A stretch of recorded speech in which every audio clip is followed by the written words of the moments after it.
Hey, what's up, guys? There's gonna be a lot of background noise here because we may get something knocked out. Scotty, Ellen, and I go to breakfast now and again, so it landed on today. So you have to deal with the background at the restaurant we love to go to, Schmooze in Scottsdale. Check it out, schmoozescottsdale.com. Tony's the owner. Well, you introduced me back in 2001, right? Oh, I did. Well, yeah. Oh, yeah. For you, 2001. For me, it was mid 90s. Yeah. So Scotty's known since the 90s. Dude, let me tell you about Tony. Tony was the personal chef of King Hussein of Jordan before he passed.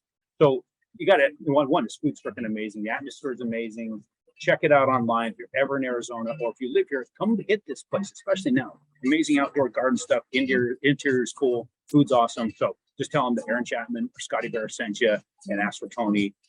That'll take very, very good care of you. So onto the market stuff. Still getting everybody asking me when rates are going down. Constantly want to know, hey, we're hearing this, next year is going to drop. I can't say that that's going to happen, especially when we think about what's going on in the world today. So you've got, and apologize for the music, but it might make this better. I might get better likes from the music. But what you end up having here is you've got the bonds that we sell as an asset. It's got the mortgage-backed securities, you've got the treasuries that are being bought by the Fed. We've talked about that a lot. They're being bought by the Bank of England. They're being bought by different countries. You got China, Japan. Now their currency is waning because of us. Well, look what they did when they created more currency. 40% of the U.S.'s currency was created in the last 18 months. Because of that, we have destroyed really economies across the globe, period, because we're the reserve currency. Because of that, they have to sell assets, part of those assets is mortgage-backed securities, to buy back into their own country to shore that up. I don't see how that's going to spin around quickly. This is trillions of dollars that are leaving our economy, leaving our markets. People think in a year things are going to get better. I don't know how that's going to be. It could be better from where it's going to be at its worst, but it's not going to be better than now. I think now is probably the best we're going to have in a long time. So if you're asking me if now is a good time to get rates, I'd say now is a damn good time to lock in your rate. What do you think, Scotty? It's hard to predict, but I mean, I saw some news come out on inflation. I think with that news, there was talk that possibly the Fed could potentially be easing, but I guess we'll know in another week or so. November 2nd, Fed comes out and meets.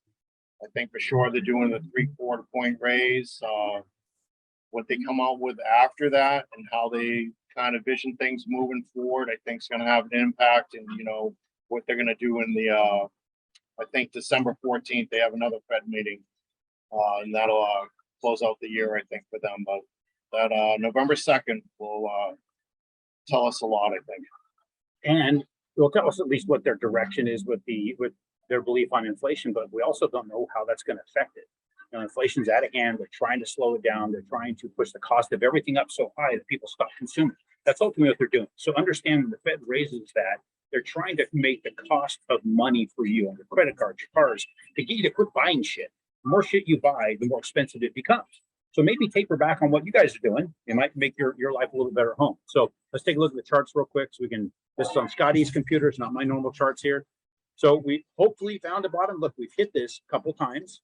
And maybe that's our spot. We can probably operate in this channel now, but we're still in that downward channel.